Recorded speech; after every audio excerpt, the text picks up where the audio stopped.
Yo, what's up? What's up? It's your boy Domuto. We're back with another video. Today we're watching another what if type story. Uh, what if Goku was betrayed by his friends and trapped in the time chamber? Full story. Okay.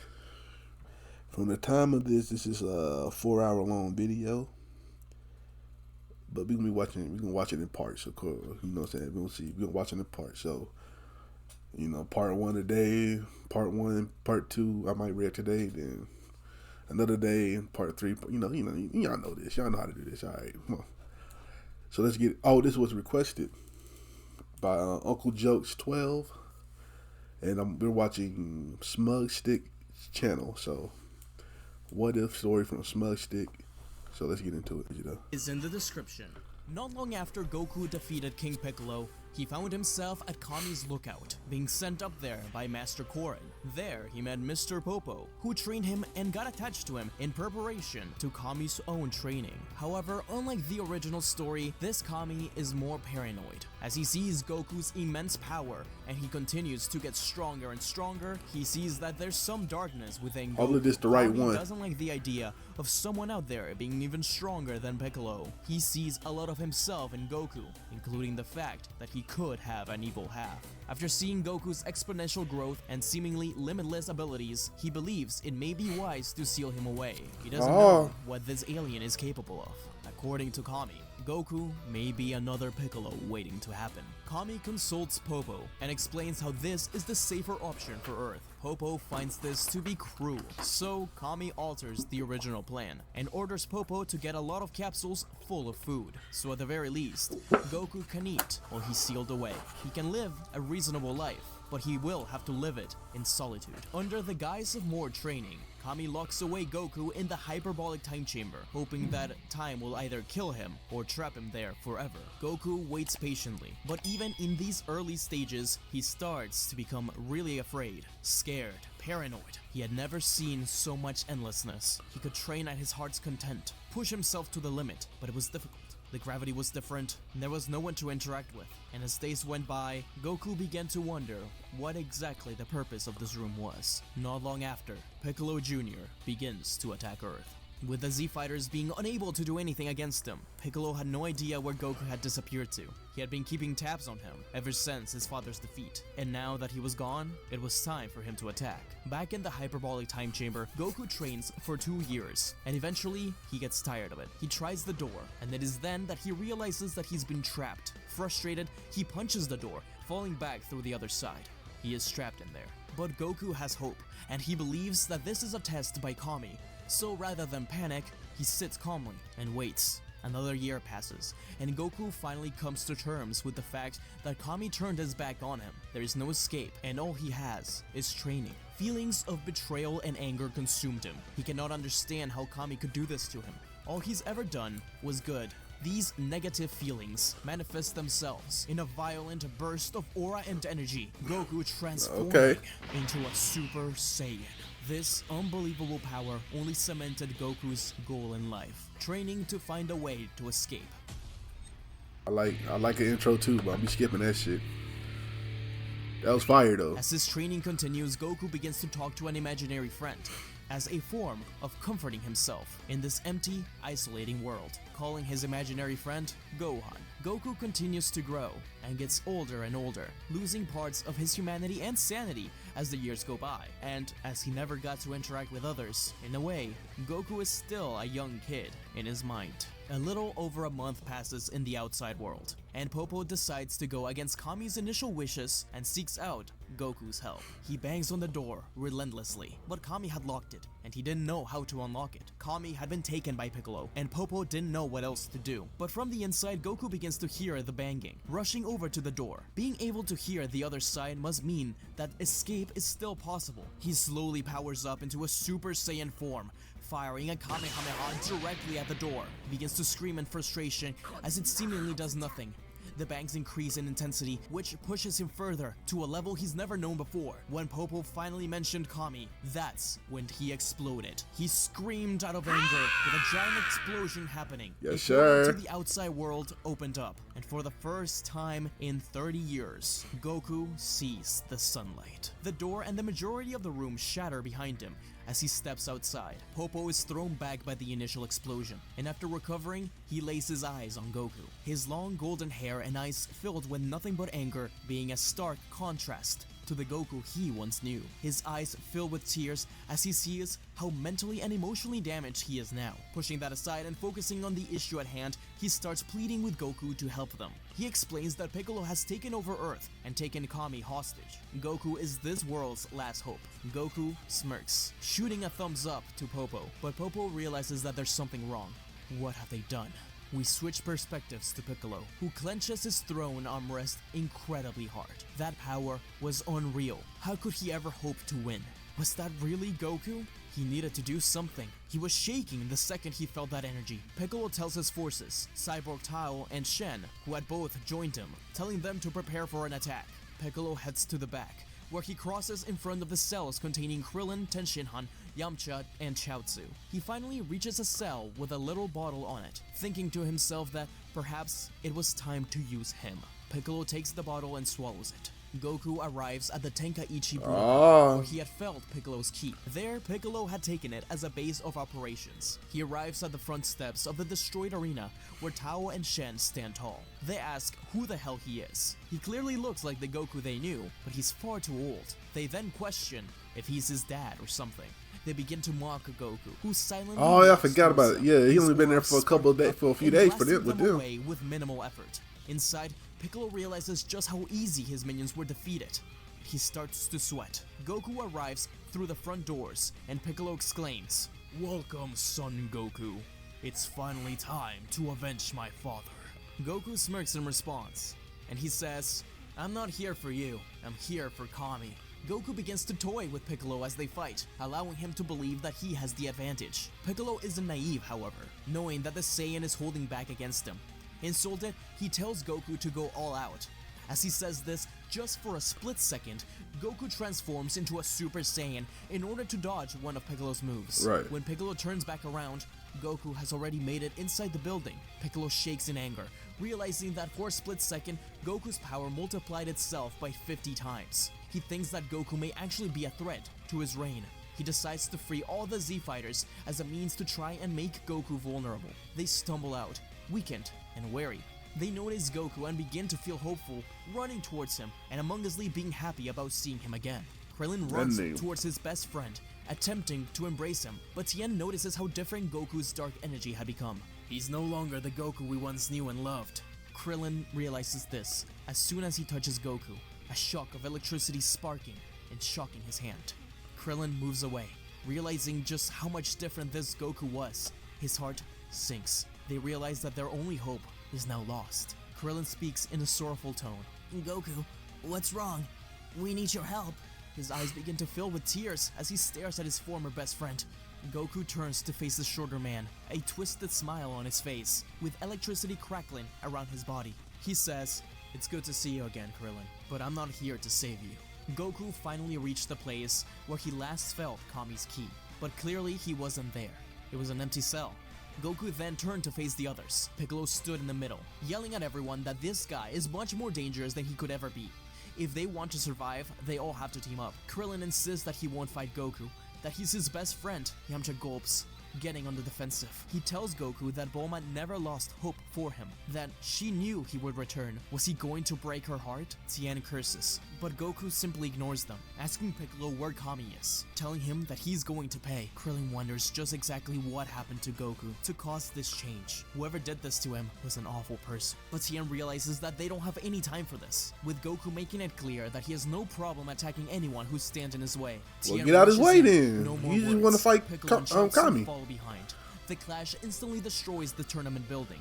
Goku can easily keep up with all of them, turning into a Super Saiyan. You don't need to They turn Super wonder Saiyan. how he could have gotten so powerful. One by one, the Z fighters fall. They know that Goku had This lost is his mind. Dragon He keeps Ball looking down version and of referring these to niggas. He someone had to who go isn't Super there at Saiyan. all. To Gohan, Krillin tries to tell Goku that his grandfather isn't there, that he wouldn't have wanted this, that he is in other world. But Goku explains that he isn't talking to his grandfather. Piccolo realizes that he has to take one final chance. Use his ace card to win. While Goku defeats the Z fighters, Piccolo rushes out into a cave where he frees Kami. Kami attempts to battle Piccolo, but he feels the incredible power of Goku approach. Piccolo says that whatever Kami did to this kid may mean everyone's death. Kami laments this. He could never forgive himself. He didn't think that Goku could ever escape the chamber, let alone survive this whole time. Piccolo explains that the only way they could stand a chance is if they unite their forces, bringing back the Namekian of old. Goku defeats Krillin, knocking him out. He didn't kill any of the Z fighters, but if there's one thing that Kami taught him, is that he couldn't trust anyone, not even his oldest friends. Goku finally reaches the cave where Piccolo and Kami hid. He's about to blast it away when he sees a bright light being emanated from it. Kami and Piccolo's fusion walks out of the cave with a stern look, throwing his cape to the side. Goku smiles. Clearly, he would finally have a slight challenge. They begin to fight, with Piccolo versus Goku But being it fair wouldn't be enough. too He much of a enjoys challenge. himself, even He if ain't got does Nell have in to him. hold He had back Nell in him. He had to just go a Super tiny Saiyan 2 bit. then. Piccolo thinks that he may actually win the fight, and he starts to pin Goku down, throwing several blasts at him. But when Goku begins to dodge all of them, Piccolo tries something drastic, rushing in with a Hell Flash. Piccolo thinks that he may have actually won, but as the smoke dissipates, Goku is seen intact. Not only had he tanked the blast, but he had also changed. His hair was now spikier, and electricity flowed around him. He was a Super them niggas up Saiyan then, 2. Goku. Just how far had his powers grown in the chamber? Piccolo's eyes widen. He didn't know that Goku had power beyond his original transformation. The Saiyan smirks, telling Kami that he had waited for this for a long time, that he had been betrayed, and that he couldn't forgive him for that. He wasn't a bad guy. He wasn't going to take over Earth or anything like that, but he would use it as his training grounds. That's all he cared about. Training. Piccolo, speaking for Kami, says that he does regret doing that, and without another word, Goku defeats him in one punch. That's what I'm talking about. In West City, where Bulma had been gathering forces in order to find a way to defeat Piccolo, the Dragon Balls that sat on her desk turned to stone. Goku looks over the world, a world that had been decimated by Piccolo. He didn't care to rule it. He didn't care about it at all. Yamcha, Krillin, Tien, and Chaozu hide out with Bulma. Once they wake up, Bulma is saddened by the news, and Chi-Chi, who was one of the people that Bulma needed the help from, begins to tear up. The two embrace, with Chi-Chi promising to train hard along with the Z fighters. One day, Goku did show up to Capsule Corp, making sure that he entered when nobody was there, finding the rocks that were once Dragon Balls. He just had a feeling he knew which one was the 4th star, and he took it. That simple rock meant more to him than the whole planet. 3 years pass with Goku training all over the world. He doesn't rule it, he doesn't attack, but he doesn't care for anyone who lives on Earth. Most people live in hiding, afraid that Goku may keep training, because every time he does, he causes more and more destruction with his incredible power. One day after training, Goku sits quietly over Mount Paozu. He senses someone close by. Slowly, he turns his head. He sees an imposing figure. This little nigga out of here. His eyes focus on the tail. The man introduces himself as Raditz, his older brother. He only says one thing. You've done a great job preparing this planet for us, Kakarot. Okay. Raditz approaches his younger brother, Part 2. putting a hand on his shoulder. He was surprised to see him in this state. It was clear that he had a hard-fought battle, and although Raditz wasn't keen of any weaklings, part of him was happy to see his brother again. But as Kakarot turned his face, Raditz realized just how older he looked. Goku tilts his head, and he wonders what he means by Kakarot. Raditz smiles, noticing his brother's dumbfounded expression. Raditz takes a note of Kakarot's lack of tail, which means that he must have had a difficult time on Earth. Raditz goes on to explain just who he is and what they are. He is happy to see the planet decimated the way it is, but he may have gone a little too hard on it. With the way it looks now, they may have a harder time selling it. He also wonders why there seems to be some power levels running around unchecked. Goku ignores everything but the part about the Saiyans, shocked by the revelation, but you wouldn't know it by the look on his face. So, this was his brother. During his time in the time chamber, he had a lot of time to think, and he certainly thought about where he came from. Once he slowly started to lose his mind, he began to have some some dreams about a woman and a man placing him in a space pod. Was that not a dream? Raditz explains that 4 Saiyans remain, including the 2 of them. They are ready to welcome him back to the squad. He is, however, curious about just how strong he's gotten over the years. He seems rugged, old, even older than his father did when he passed away. That was the face of a warrior, alright. Goku smirks. Perhaps this guy will be an even bigger challenge than Piccolo. He has to start slow if he wants to check it out. How old is Goku right now? Humored his brother, thinking that of course he would come out on top. But as the two clash and civilians run afraid of Goku's training once more, Raditz realizes that his brother is keeping up way too easily. Just how strong had this kid gotten? Goku asks Raditz to go all out, to which Raditz responds with a Saturday crush, which Goku simply slaps away. Raditz is completely surprised and finally checks his scouter. That power was massive. No way that was right. When he slapped the beam away, his power rose to 10,000. He seemed to do it without any problem. That was potentially even stronger than Vegeta if Kakarot decided to go all out. If they trained him more, he could even defeat Frieza. Raditz shook his head.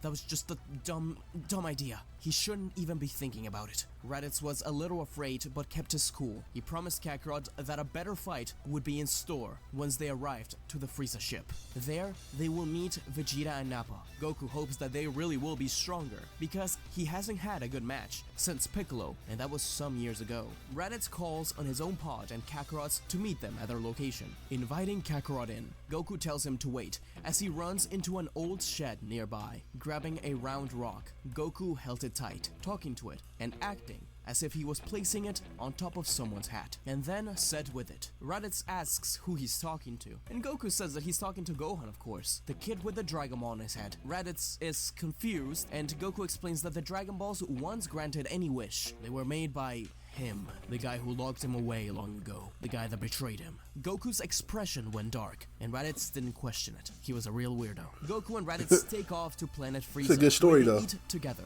Raditz thinks his brother is really strange. Strange convictions and strange smell. Like he hasn't showered in years. But he did remind him of his father somewhat. For the first time in a long time, Goku took a bath, and Raditz tried to replace his old tattered clothes, but Goku refused, instead putting the armor on top.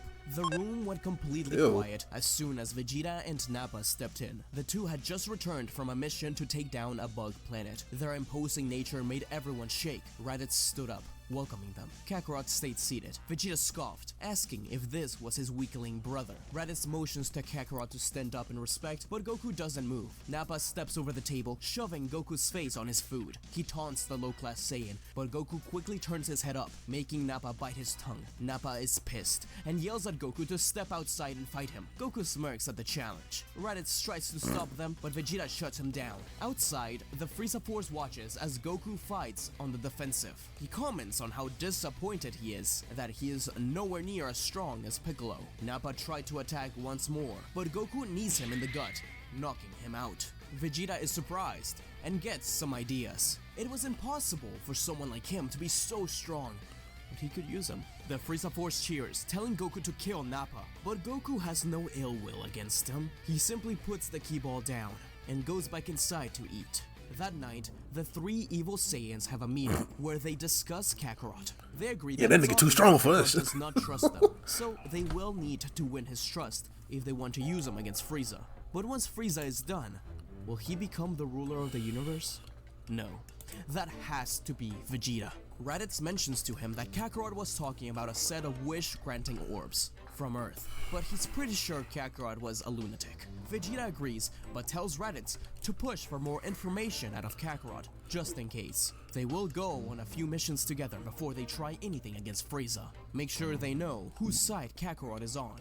Unbeknownst to Vegeta, some of the Frieza Force reported on the fight between Kakarot and Nappa. Now he has an eye on him and the squad as well. Over the next few months, Goku joins Vegeta, Nappa, and Raditz on various missions taking over planets. Vegeta makes sure to keep a close eye on Goku, though surprisingly enough, he just seems to be interested in treating these missions as training grounds. The planets are all nearly completely eviscerated by the time the missions are done. One of the many planets they go to is Mon Masu, a planet full of giant creatures. The team actually have some trouble with it at first, but Kakarot steps up to the plate. One of the giants attempts to beat Vegeta, but Goku saves him. Kakarot is distracted by the giant and fails to see a boulder thrown his way. Vegeta punches the boulder to pieces, with Goku and Vegeta nodding at each other. Goku is busy trying to have a good match against the giant when he turns around and sees his new allies being swarmed by enemies. Vegeta is the only one still fighting well. Goku smirks, rushing in with his Super Saiyan transformation and destroying all of the giants at once. He was a little disappointed. He wanted to continue having a fair match. It was more fun that way. Goku cracks his neck, slowly turning to look at the other Saiyans, who look at him horrified. Vegeta in particular reaches his hand up towards him, and in his other hand, he crushes his scouter. That glow, that power, those eyes. Kakarot. There was no doubt about it. That was the legendary Super Saiyan. The other Saiyan scouters explode. Vegeta is angry. He can't believe that a worthless, low-class scum has become a Super Saiyan before him. But he was torn. You're not dealing with your average Saiyan warrior anymore. His pride wouldn't allow him to take this sitting down.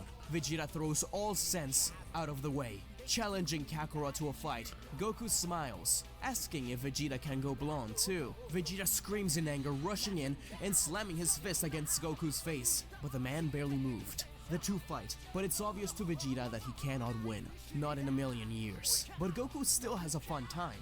Yeah, he's stronger, far stronger, but Vegeta has amazing moves. Stuff he's never seen before.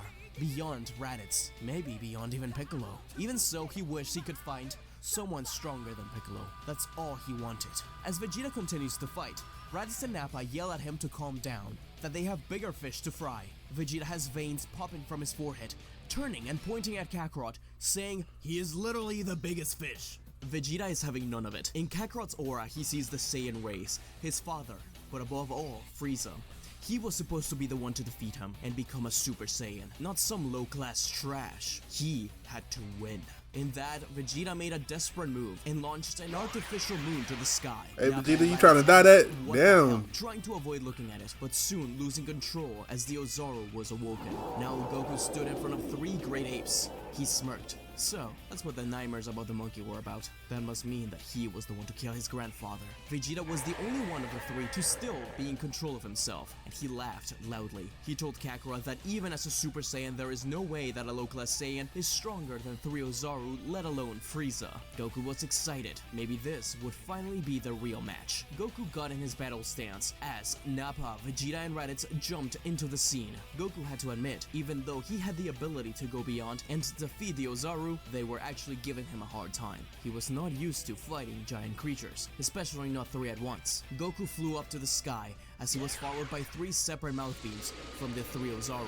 He punched and kicked the beams out of the way, firing his own Kamehameha. As the smoke cleared, Goku ran in between the Ozaru's legs, grabbing onto Raditz's tail and throwing him into the other 2. They were knocked down like bowling pins, as Raditz's tail came off.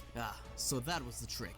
Goku soon did the same to Nappa, with only Vegeta standing tall still. Goku said, I see whatever this form is means a lot to you, Vegeta, but if you promise me a better challenge than this, then I'll help you obtain it. A better challenge? This comment infuriated Vegeta, but did remind him of why he was letting Kakarot stay around in the first place. Frieza.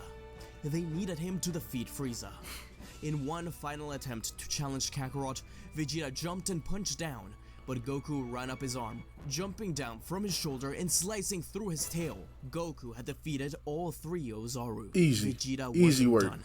He needed to defeat the slow-class Saiyan and began to charge up his ki to the max, ready to explode. And Goku was ready to defend himself. But Raditz and Nappa fly up, telling Vegeta that he must still be weaker than Frieza. Vegeta slowly starts to calm down. They still need him. After all, the Saiyans can't sense ki. Goku could be stronger than Frieza already. Goku tilts his head, asking who the hell this Frieza guy was he keeps hearing about. Vegeta turns to tell him that Frieza is the strongest being in the universe. No doubt stronger than even Kakarot himself. Kakarot is excited by this, but he still doesn't trust Vegeta. Ever since Kami, he cannot trust anyone. Vegeta treats him badly, calls him a low-class Saiyan. He could destroy him right here, right now. But that thought fades away quickly, with the prospect of fighting Frieza, someone even stronger. If Vegeta can get him there, then he will still be useful to him. In fact, if they get there, then he thinks Vegeta could get stronger too, and eventually be his strongest rival. Raditz tells Kakarot that their only hope is to get stronger and asks if what Kakarot said about the Dragon Balls were true. Goku stops and thinks to remember. He says that he thinks so. It had been a long time, but he remembered that long ago he went on travels around the world with a woman. He trained with a bald man with a shell, but it was so long ago he didn't even remember their names. Vegeta said that they didn't have time for a journey to the West tale. They needed to know about the Dragon Balls. Goku says that the Dragon Balls were created to grant any wish by an old god. As he says this, his ki begins to rise, angry. Sparkles surrounding him. It seems they touched a tough subject, but Raditz tries to get him to calm down. He says that it doesn't matter what he looked like. Vegeta pushes Raditz out of the way, yelling at him that it does matter, that they need to know exactly who created them. Goku continues to get angry as he describes Kami. Green skin, pointed ears, antennae, wise beyond anyone he knew, until he betrayed him. The ground shook as Goku's power exploded, pushing the Saiyan's back. His Super Saiyan form seemed uncontrollable. Vegeta watches as Goku begins to take out his anger on the landscape, destroying everything around. He was angry, but it seemed like he wasn't destroying senselessly. He was training, preparing himself for something. Was Kakarot even stronger than he let on? Vegeta then snapped. His pupils shook. What he described, that was a Namekian. Vegeta's surprised look turned into a sadistic smile. He knew exactly where to head off next. He turned to Nappa and Raditz, telling him that their next destination would be Planet Namek.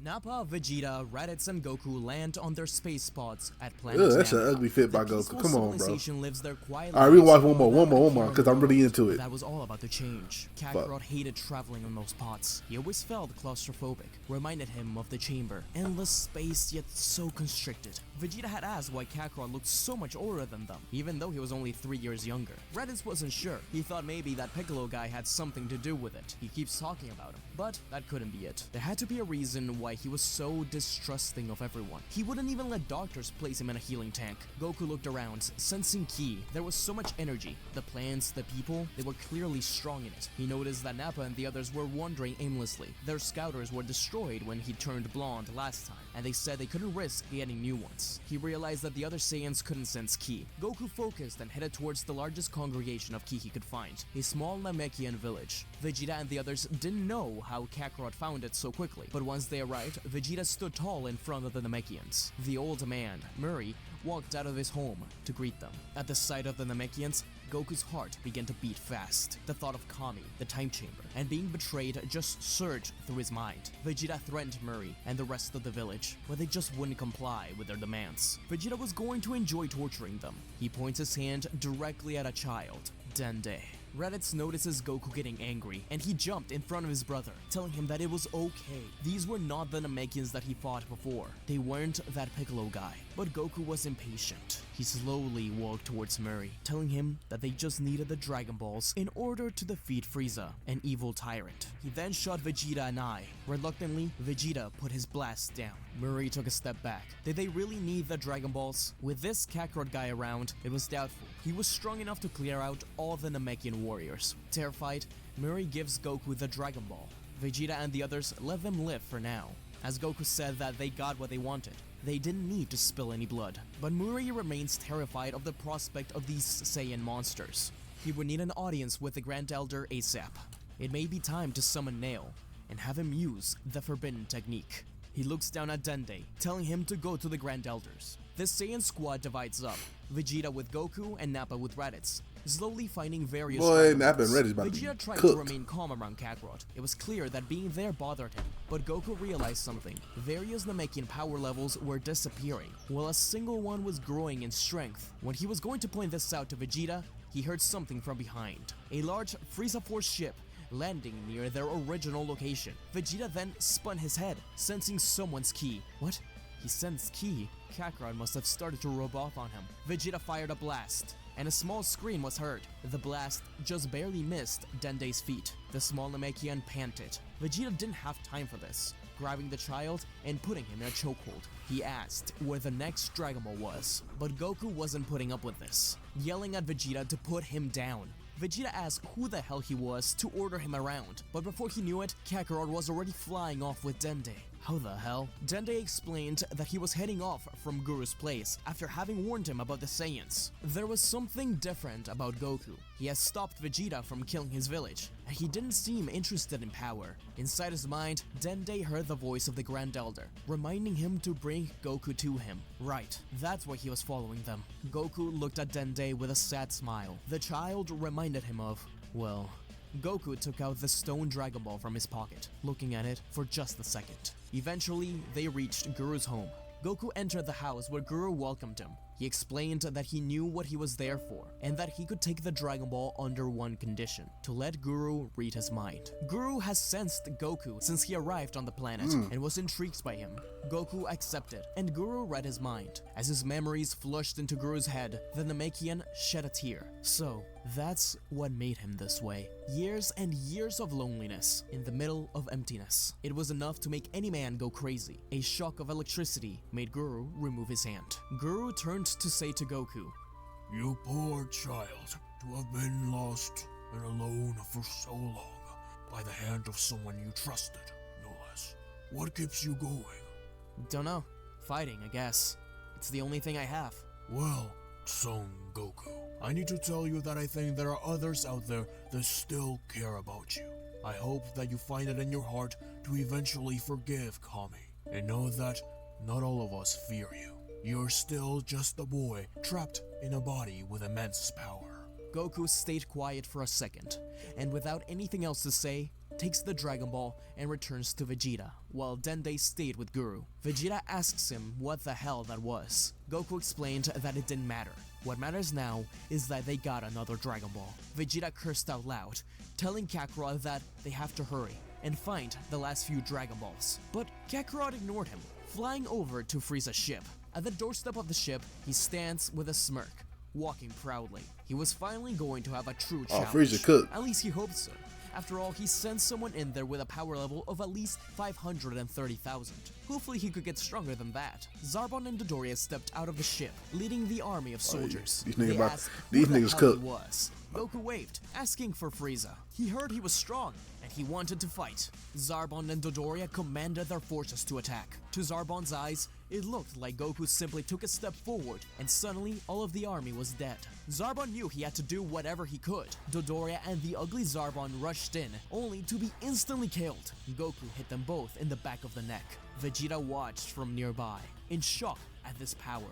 The two had been training together, but it was clear to him now that he was always going easy. Part of him was honestly jealous, because Vegeta knew that he himself had the power to defeat Zarbon and Dodoria now. Frieza's floating chair appeared from the top of the ship. Goku smirks, saying, So, you're that Frieza guy, ready to go a round or two? You better be stronger than what you are now, because you won't stand a chance. Frieza was visibly angry. He wasn't going to waste his time with some monkey. Not when the Dragon Balls were all nearly collected for him. Only one left, at a random village. Frieza ordered the Ginyu Force, whom he had arrived on Namek with, to take care of him, while he found the last Dragon Ball, telling Goku that he'd be right back. Goku wonders how strong these guys are. He actually joins in the rock, paper, scissors with them, but insists that they all attack at once. The Ginyu Force is insulted, but does so. They are surprised to see that Goku can easily keep up with all of them. Even Ginyu doesn't stand a chance. Ginyu knows there's only one thing to do. Goku is far too cocky, and though the Ginyu Force is really annoyed at the Change fact that they are bodies. with, they notice that he fights like a child. Ginyu is tired of it, yelling, Your body is mine!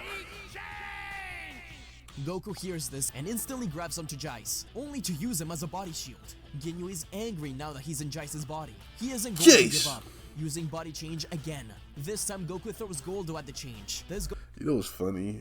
Nigga, watching Dragon Ball Z, and that nigga Jace was so fucking scared of that nigga Goku, bruh. That nigga, like, he wouldn't even fight that dude. Once he beat up, was it Bolter, whatever, Burter? I think it's Burter, right? The blue nigga. That nigga said, you know what? I'm getting Captain Ginyu. That nigga took the fuck off. This goes on for a bit, with Ginyu trying to catch up to Goku by jumping from body to body.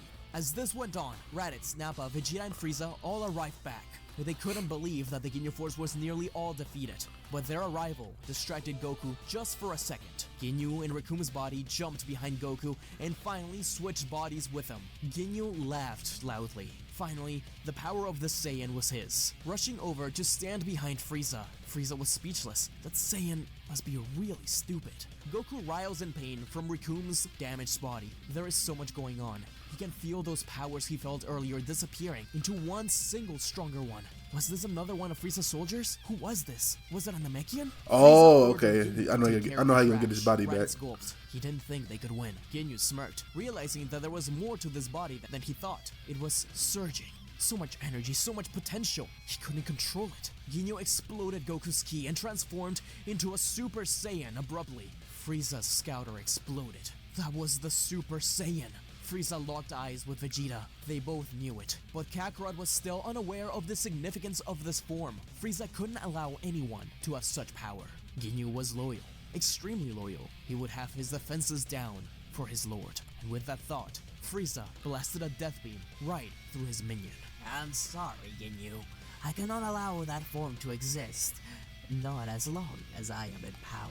With the last of his strength, Ginyu tries to switch bodies with Vegeta, but Vegeta had watched Goku's battle and learned through it, simply kicking Rikuma's body right at the blast, forcing Goku and Ginyu to switch around. He yelled at Raditz and Nappa to get Goku as Vegeta himself rushed to battle Frieza. Goku sighed in relief, while Raditz carried him into the healing tank. He started to freak out. He needed to get out of there. He couldn't let anyone trap him again. He asked Raditz why he was doing this, but slowly he started to calm down as Raditz told him that he wasn't leaving him, that they needed help defeating Frieza, but he needed to be healed first. Meanwhile, Nappa took on the Ginyu Force. They were all extremely damaged, and above that, in bodies that didn't belong to each other. At the same time, Frieza and Vegeta's battles continued. Frieza already going through his transformations. Looks like Vegeta's training with Goku did something after all. Goku's eyes darted open, and he felt the power he sensed earlier coming in close to them, maybe stronger than Frieza. In the midst of battle, a wolf of air dragged Vegeta and Look at Frieza Nail. back, as Nail looked up to the evildoers. You two are not welcomed here.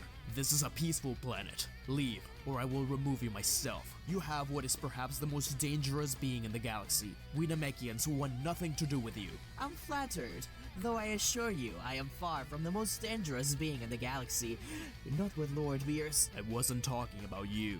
The hatch of the ship opens as Goku, drenched in water from the healing tank, walks out. He removes his breathing piece, throwing it to the side. Nail and Goku stare each other down. Piccolo? I thought I defeated you for good. You must have me confused with someone else. Even so, it was one of you people, Kami, that locked me away for 30 years. He was the strongest being I ever fought, and I've been going around the universe trying to find someone stronger. Be careful what you wish for. Raditz watched from the doorway as the battle between Goku and Nail began. It was incredible. They were clearly above any of them. Frieza couldn't believe it. He was angry. He was going to show them that no one could ever be stronger than him. Without wasting any time, he transformed into his 100% full power state. Goku's base state is struggling against Nail, as this Namekian warrior is stronger than even Frieza. There were 50 known Namekian warriors we see through the Frieza arc, but perhaps there were more here and there. If Nail fused with every single one of them, what kind of power could he get? Goku is finally forced. Yeah, because the makings on the turning the power was fucking powerful. When Goku begins to pretty win, strong. Nail slowly starts to get It was stronger than back. Piccolo However, Nail at the uses time. things other than his power to keep Goku at bay. In particular, he uses the fact that Goku still fights like a child. This Goku never had any training beyond Master Core, only 1.5 years of instruction with Kami, and even then Kami was very reserved. Goku is unrefined and not used to actually competent opponents, and every mistake that Kid Goku could have made as a kid is being repeated. Goku is effectively still a 15-year-old kid when it comes to fighting style. Once Frieza reached his 100% power, he completely ignores Vegeta, rushing in to attack Goku, but Kakarot is too focused on the match at hand. He simply turns his hand over to Frieza, flicking him back down to the ground. He's all yours, Vegeta. Right then and there, Goku burst into Super Saiyan 2. Vegeta's eyes widened and filled with tears. No, wait, what was that? That was the same thing he saw back on the other planet. Another Super Saiyan transformation. He was sure of it now. Something beyond regular Super Saiyan. Was that low-class trash really that far ahead of him? He is, dropped bro. to his knees, punched the ground He fucking over and over again, he is. cracking it. Lava spewing around him. Nappa and Raditz couldn't believe it, but Vegeta was now a Super Saiyan. The anger he felt by being left behind in the dust by Kakarot pushed him to it. Frieza slowly got off the ground just to see Vegeta walking towards him. I was a fool for thinking that I would let Kakarot take care of Frieza for me. I don't need him. I can do it myself. Frieza starts to yell about how he will kill at least one Super Saiyan today. If it's the Prince, then so be it. Thus, the battle between Goku and Nail and Frieza and Vegeta began. Vegeta didn't care that Kakarot was stronger than him at the moment. All he cared about was Frieza. Goku, on the other hand, was having the time of his life. The clashes shook the entire world over time, slowly breaking it apart. Goku in particular didn't know how to maintain himself, and he was destroying parts of the world. This infuriated Nail, and it seemed like he was fighting better and better over time. Meanwhile, Raditz and Nappa gathered their Dragon Balls, but realized they couldn't summon the dragon. Was there something else to this? Perhaps a Namekian passcode? Vegeta slowly started to tear down Frieza. Though the Emperor was a formidable foe, Vegeta wanted to beat Frieza at his best. He was doing so, but Frieza realized that he was at the end of his rope. Nail looked around him. His planet was being incinerated. Goku and Nail looked on. Nail couldn't stand to watch this. He rushed off to try and summon the dragon, but Goku wouldn't allow him to leave without finishing their match. They were having so much fun. Vegeta didn't care about the planet, even if it was about to explode. He knew he had already won against Frieza, but as he was about to finish him off, Frieza spoke up. Wait, Vegeta. Don't you see? Don't you sense him? I may not be able to sense his power, but I know you spent enough time with him to realize that there's a bigger threat in the universe than I am. What will you accomplish by killing me if he's still around, representing a threat to you? I may not be able to defeat him alone. What's up with his voice, though? Vegeta cursed under his breath. Frieza was right. He could sense Kakarot's ki. Could they defeat him together? Reluctantly, Vegeta gave a hand to Frieza. In the meantime, Nail begins to explain to Goku that they can't allow his planet to explode. If he lets him use the Dragon Balls to bring it back to its former glory, then the match will continue. Goku thought about it. He wasn't heartless. He wasn't like Kami. But Goku's thought process was interrupted by a death beam through the arm. Frieza had appeared with Vegeta, and Goku was angry. This attack Vegeta wouldn't do caused this, him though. to explode his Even ki if- and sent Nail flying back. Nail cursed. He wouldn't be able to get to the Dragon Balls this way. He looked over to Vegeta and Frieza. He'd have to fight alongside those bastards to get rid of them all. The three of them rushed in, but it seemed like Goku was out of control. It seemed like Goku kept his true strength and speed hidden. For what? For the thrill of battle? It seemed ridiculous. Goku was simply toying with them before. Now he was actively trying to defeat them. Frieza was the first to go down, then Vegeta, and finally Nail. The three stared at Goku, who told them that it was over. Clearly, the challenge he was looking for was not there. He was going to leave Namek. Guru told him something earlier that gave him a new mission. Goku turned to Vegeta, telling him that he'd hope they'd meet again soon.